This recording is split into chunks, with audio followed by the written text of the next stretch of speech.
Bonjour à toutes et à tous, bienvenue pour cette nouvelle présentation IG Bank qui sera consacrée aujourd'hui aux stratégies de tendance avec Fibonacci.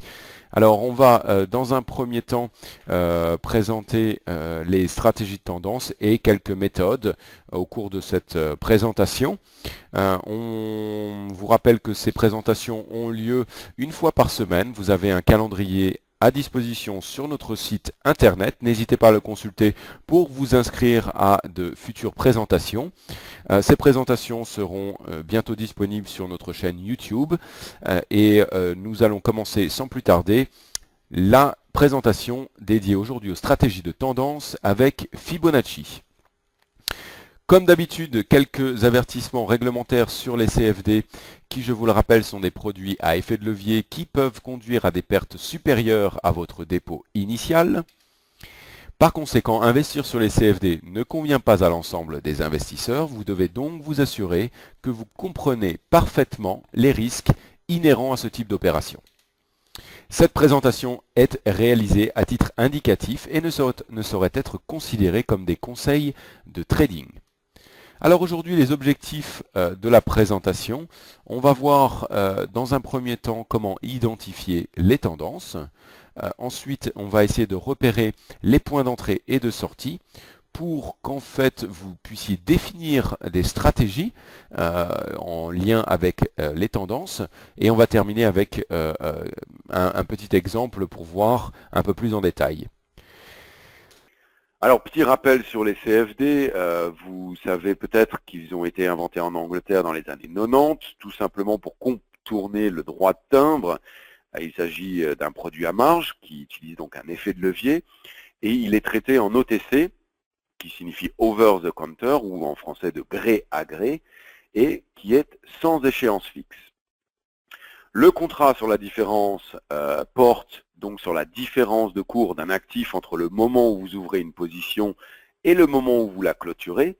La valeur du CFD est basée sur la valeur de l'actif du sous-jacent. Ce sous-jacent pouvant être, et nous le verrons plus tard, un indice, des actions, une paire de devises, ça peut même être des taux d'intérêt ou encore des options comme vous l'aurez imaginé.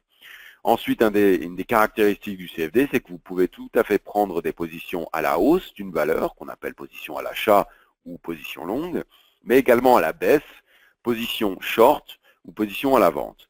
Donc ces dernières sont effectivement très intéressantes dans des périodes, on va dire, bearish, des périodes baissières où les marchés subissent des corrections, ce qui nous permet de profiter de la baisse ou tout simplement de se protéger contre la baisse des marchés. On va regarder à présent comment identifier les tendances. Alors, dans une tendance haussière, on peut remarquer, grâce à ce graphique notamment, qu'on considère qu'il y a une tendance lorsque les cours du sous-jacent, du produit, réalisent de nouveaux plus hauts et des plus bas des plus bas plus hauts. Donc je m'explique. Vous avez ici représenté par les lignes rouges les nouveaux plus hauts qui sont plus hauts que le précédent plus haut. Et ici caractérisé par les traits verts des plus bas qui sont plus hauts que les anciens plus bas. Vous voyez, on a une tendance ici haussière très caractéristique qui est même sur plusieurs mois, qui s'étend sur plus d'une année. Donc voilà un bel exemple de chart sur tendance haussière. Une tendance baissière, eh bien c'est simple, c'est tout simplement l'inverse, c'est-à-dire qu'elle est caractérisée par des plus hauts moins hauts et des plus bas plus bas. Donc vous voyez ici, les traits rouges représentent les nouveaux plus hauts qui sont inférieurs aux anciens plus hauts. Et les plus bas qui sont plus bas que les anciens plus bas, caractérisés ici par les lignes vertes. Une tendance horizontale, elle, est caractérisée tout simplement par des rebonds entre des lignes horizontales, des canaux de tendance qu'on pourrait voilà, caractérisé de cette façon. Ici, on voit très clairement que au début 2016, le produit est rentré dans un canal horizontal et qui n'a fait qu'évoluer dans ce canal jusqu'en mai, où là, il y aurait possiblement une sortie de ce canal par le bas, mais il peut y avoir de fausses indications, comme on peut le voir ici le 10 février donc 2016, où il y a eu une volonté de sortie et puis c'est revenu immédiatement à l'intérieur pour clôturer dans le canal horizontal. Donc voilà une belle définition d'une tendance horizontale. On peut appeler également ces canaux non pas de tendance justement, mais des marchés sans tendance, puisqu'ils ne font que bouger dans un canal horizontal, et on parle alors de marchés flat ou plat, sans tendance. Une petite technique ou une petite aide qui vous permettra d'améliorer vos reconnaissances de tendance, c'est tout simplement l'indicateur de super tendance que vous pourrez retrouver sur votre plateforme ProRealTime. Vous voyez ici que l'indicateur de super tendance qui est indiqué avec la ligne verte propose donc une tendance haussière, donc verte, jusqu'à ce moment du mois de juillet, du mois d'août, où vous avez une baisse, une grosse bougie rouge qui change la ligne de tendance en ligne rouge, qui semblerait donc indiquer un renversement de tendance de la tendance haussière vers la tendance baissière, puis à nouveau un retour d'une tendance haussière. Donc vous voyez, on peut avoir des changements de tendance assez rapidement, surtout sur des graphiques, on va dire, avec des unités assez réduites. Regardons maintenant une petite vidéo sur l'amorce des tendances qui vous permettra d'y voir un petit peu plus clair. Bonjour et bienvenue dans votre espace de formation en analyse technique. Après les figures en chandelier japonais étudiées au chapitre précédent, la leçon numéro 4 aborde les amorces de tendance et les formations arrondies. L'un des objectifs de l'analyse technique est de déceler les tendances naissantes afin de jouer par la suite ces mouvements de prix. Dans ce but, il est nécessaire de connaître les notions qui ont trait au début, au développement et à la fin des tendances. Il s'agit des phases d'accumulation et de distribution, de la progression des cours en creux et sommets, du renversement de tendance au niveau de ces creux et sommets, enfin, des formations arrondies qui sont un long et puissant signal de début de tendance. Observer qu'un marché est en tendance est chose aisée. Le mouvement général suivi par les prix apparaît clairement. Un marché sans tendance est dit en trading range. Tout le fond du problème est de prévoir qu'une telle tendance va se développer avant qu'elle ne soit déjà bien entamée, voire presque terminée. Il est donc nécessaire d'étudier les signes qui témoignent de l'amorce d'une nouvelle tendance afin que l'investisseur prenne position avant son démarrage. Avant le départ d'une tendance, on observe des zones de consolidation des cours.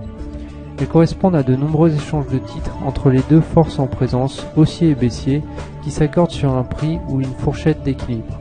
Puis une nouvelle information arrive qui vient bouleverser cet équilibre et cause le redémarrage de la tendance. Les phases d'accumulation sont en tendance haussière car les mains fortes ou les teneurs du marché profitent de cette période pour acheter des titres avant que le prix ne monte. A l'inverse, les phases de distribution sont en tendance baissière.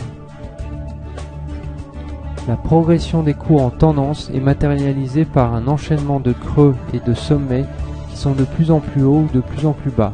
C'est la position de ces points extrêmes qui en effet valide dans la théorie de Dow l'existence et le sens de la tendance. Une tendance haussière est caractérisée par des creux de plus en plus hauts, alors que ce sont des sommets de plus en plus bas qui signalent une tendance baissière. Un renversement de tendance est donc signalé par la rupture de cet enchaînement ascendant ou descendant de creux ou de sommets. Une tendance haussière est signalée par des creux de plus en plus hauts. Ici toutefois, un nouveau creux se forme plus bas que le précédent, remettant en cause la pérennité de la hausse. Il faut attendre toutefois un second signal, qui est l'incapacité des cours à former un nouveau plus haut pour confirmer le retournement de la tendance. Ici, le nouveau sommet est lui aussi plus bas, donc les cours vont partir vers le bas. Enfin, les formations arrondies sont d'excellents révélateurs d'une tendance naissante. Ils correspondent à un renversement lent en forme de soucoupe, traduisant que le rapport de force acheteuse et vendeuse s'inverse peu à peu. Les creux et les sommets arrondis marquent le retournement très graduel de la tendance. Plus ces structures durent longtemps, plus elles sont significatives. Il n'y a pas d'objectif théorique. Voici un exemple vous permettant de vous entraîner à repérer des tendances naissantes ainsi que des retournements. On observe d'abord une tendance baissière caractérisée par une alternance de creux et de sommets descendants, puis celle-ci se retourne avec l'apparition d'un nouveau creux beaucoup plus haut que le précédent. On voit alors apparaître une phase d'accumulation, signe de fort débat entre acheteurs et vendeurs. Ceci se termine avec le départ d'une violente poussée haussière. L'évolution globale des cours sur toute cette période prend la forme d'un creux arrondi. C'est à vous maintenant de rechercher les amorces et les retournements de tendance sur ce graphique. Vous pouvez cliquer sur le bouton pause afin de prendre le temps d'observer les configurations. Que voyez-vous ?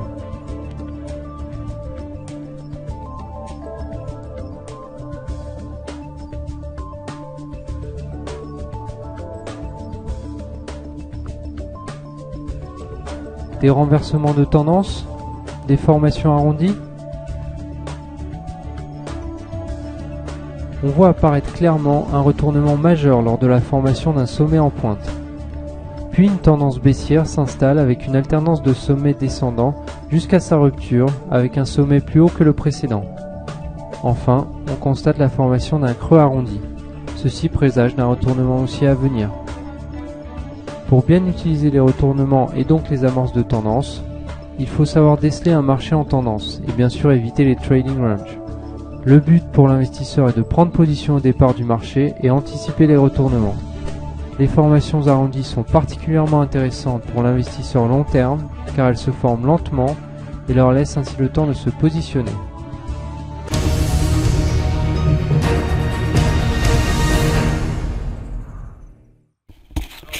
Voilà pour cette petite vidéo qui, je l'espère, vous a un petit peu éclairé davantage sur donc les amorces de tendance et la façon dont fonctionnaient ces tendances et comment on pouvait les repérer. On va maintenant essayer donc de repérer autre chose. Ce sont les points d'entrée et de sortie pour profiter donc de notre reconnaissance et de l'identification des tendances qui ont effectivement un objectif dans notre stratégie. Alors, comment repérer donc ces points d'entrée et de sortie ?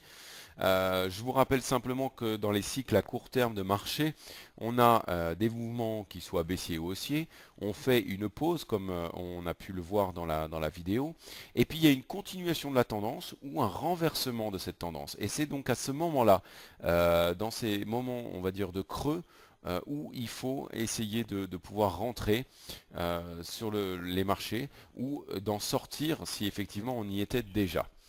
Si on était déjà positionné. Un des outils très importants que pas mal de chartistes ou d'analystes utilisent pour repérer ces points d'entrée et de sortie et ces mouvements donc de tendance, ces renversements ou continuations, ce sont les niveaux de Fibonacci. Alors on va regarder un petit peu plus en détail maintenant quels sont ces niveaux et quels sont ceux qui sont suivis par les investisseurs. On a souvent le marché qui retrace au moins 38,2% du mouvement précédent. Donc après un mouvement important dans le sens de la tendance, le marché retrace avant de réaliser de nouveau plus haut et plus bas. C'est ainsi qu'on voit souvent le 38,2% de retracement. Dans la plupart des cas, le marché redonne 50% du mouvement précédent.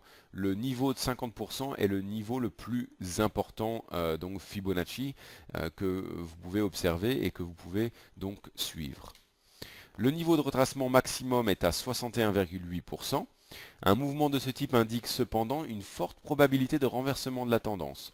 Donc là, il faut faire attention si on s'approche des niveaux de 61,8, peut-être soit placer son stop juste au-dessus, ou alors au-dessous, ça peut être le cas, ou alors effectivement se préparer à rentrer sur le marché lors d'un retournement de tendance. Alors, on va regarder maintenant un petit peu plus graphiquement donc les niveaux suivis. Voilà, je positionne donc mes indicateurs Fibonacci avec mon plus bas et mon plus haut. Et puis automatiquement, le système va nous générer ces niveaux à 38,2%, 50% et 61,8%. Donc là, voilà, on a typiquement le genre de graphique Fibonacci sur une courbe que nous plaçons.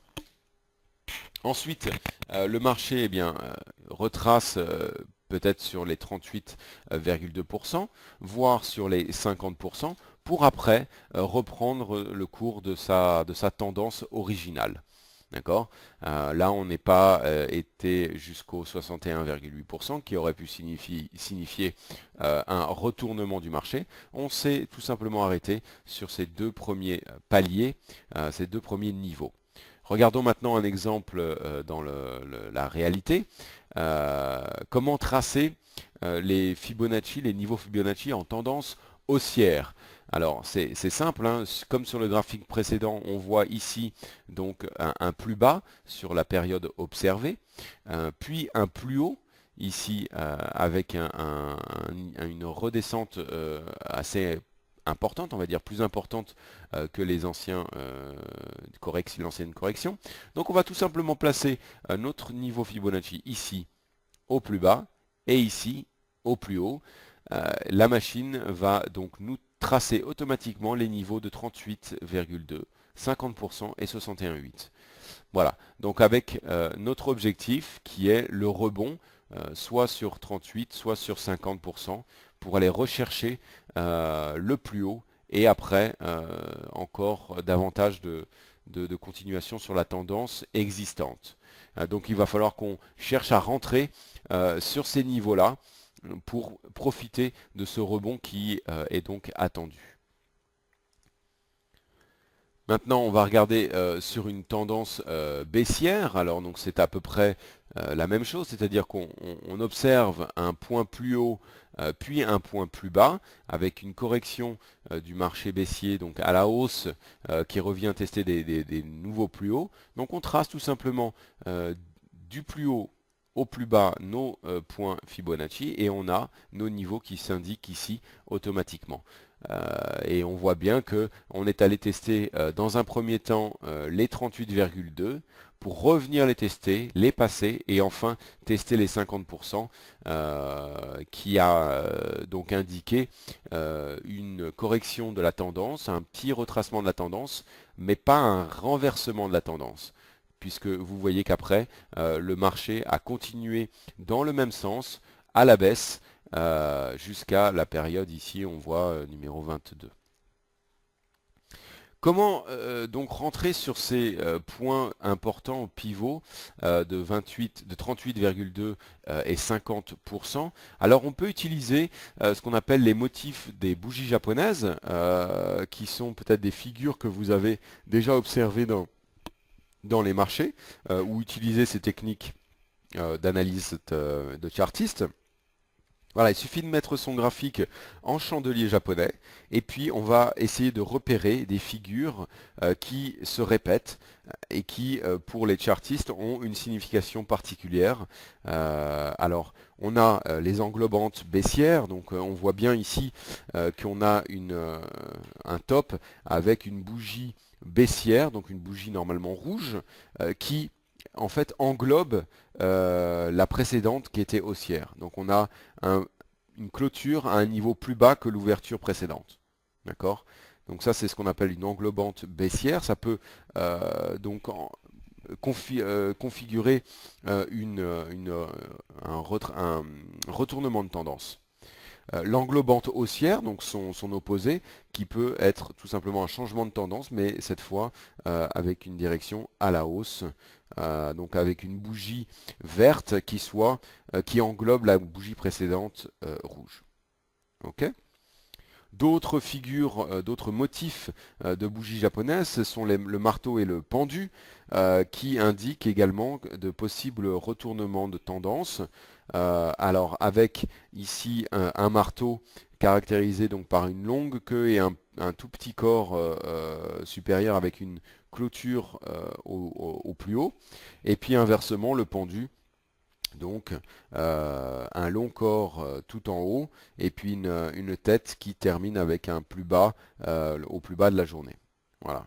Donc le marteau et le pendu qui peuvent également indiquer des retournements de tendance. Ensuite, vous avez ce qu'on appelle les étoiles du soir et les étoiles du matin, voilà, caractérisées par des tout petits, des tout petites bougies dont le corps est très petit, plus petit que le reste, qui change de tendance et qui est accompagné par une bougie dans le même sens que cette dernière petite bougie. Donc voilà, l'étoile du soir et l'étoile du matin qui respectivement indiquent un renversement de tendance à la baisse puis à la hausse.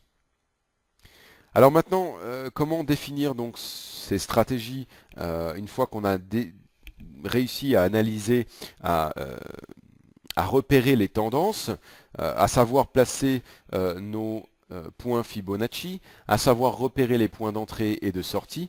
Comment définir nos stratégies? Alors dans un premier temps, quel graphique utiliser?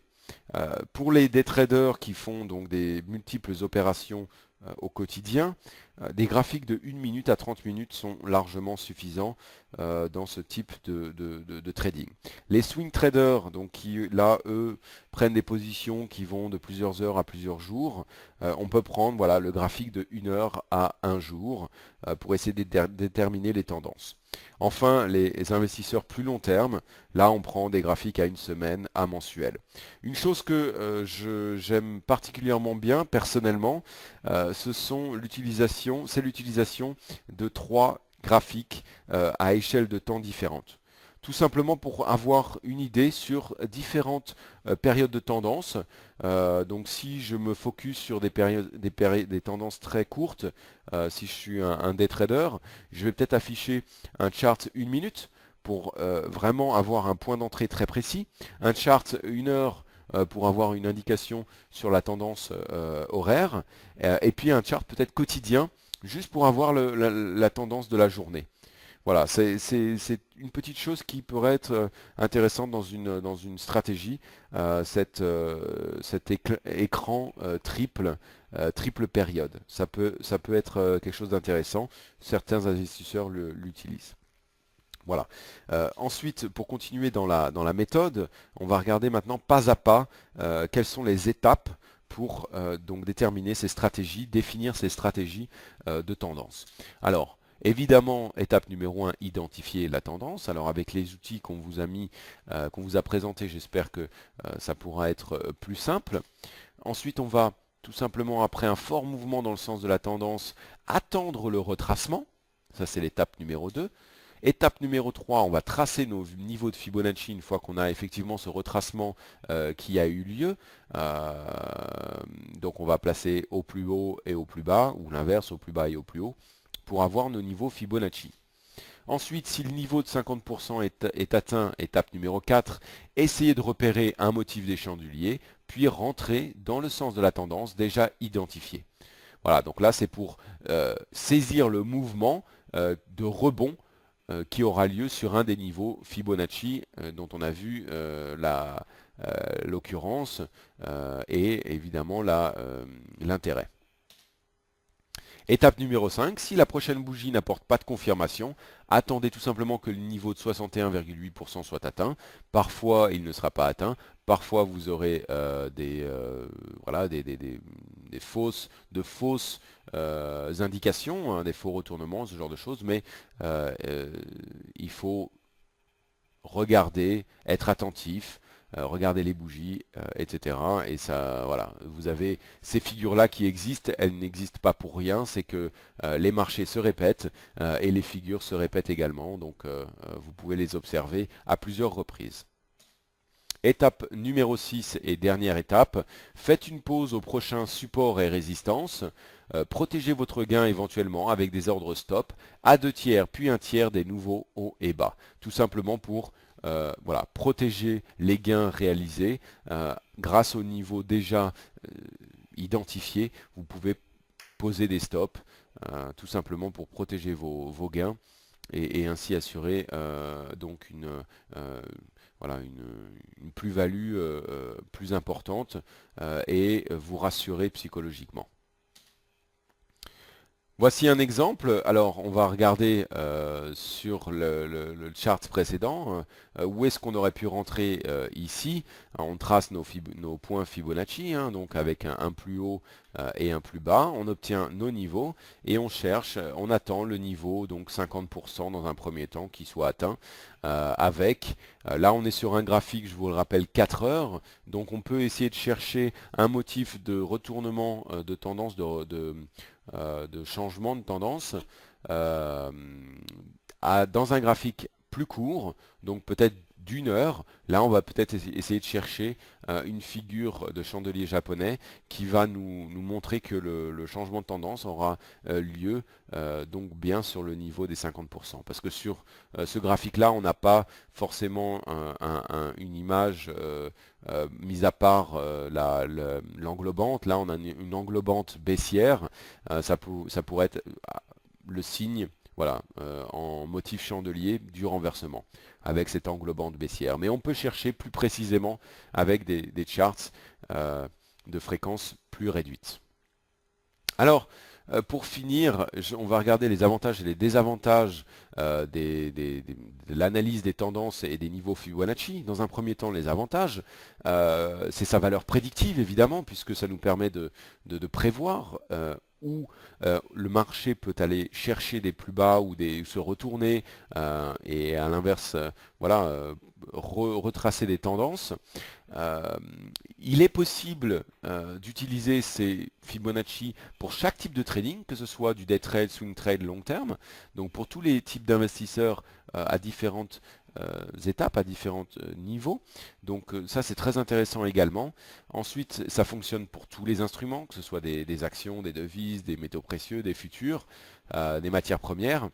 Les Fibonacci fonctionnent sur tous les instruments. Donc ça c'est également un chouette outil.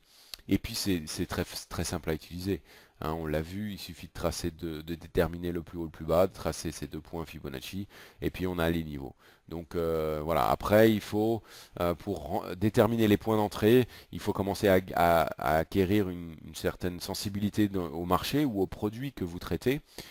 Mais c'est quand même d'une utilisation assez simple, il n'y a pas besoin d'être sorti de Saint-Cyr ou de faire de gros calculs pour déterminer les tendances, identifier les tendances et puis repérer des points d'entrée et de sortie. Enfin, les désavantages de cette stratégie, alors c'est vrai que ça ne convient pas aux tendances horizontales, donc dans des marchés qui sont, comme on appelle, sans tendance, c'est difficile de placer des Fibonacci. On va avoir voilà, des niveaux qui vont être testés en permanence sans pouvoir déterminer de tendance. C'est plus compliqué dans ce sens-là. Et évidemment, à l'inverse, ça a moins de pertinence dans les périodes de forte volatilité, puisque là, ça va être compliqué. On va aller tester des niveaux incroyables pour revenir sur les niveaux précédents. Donc là, la forte volatilité peut mettre effectivement en danger les stratégies liées aux analyses de tendance.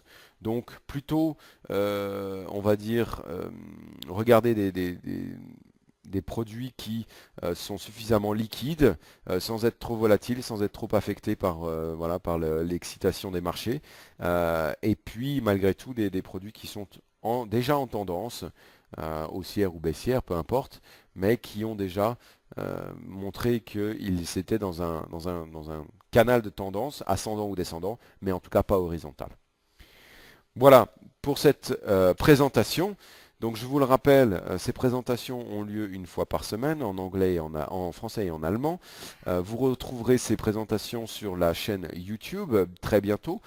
Et puis tout le programme des nouvelles présentations à venir sont sur notre site internet www.ig.com. Si vous avez des questions, n'hésitez pas à revenir vers nous soit sur la ligne générale, soit sur nos contacts particuliers. Voici ici à l'écran donc nos différentes coordonnées. N'hésitez pas à nous appeler ou à nous écrire. D'ici là, je vous souhaite une excellente fin de journée, un très bon trading et à très bientôt. Au revoir.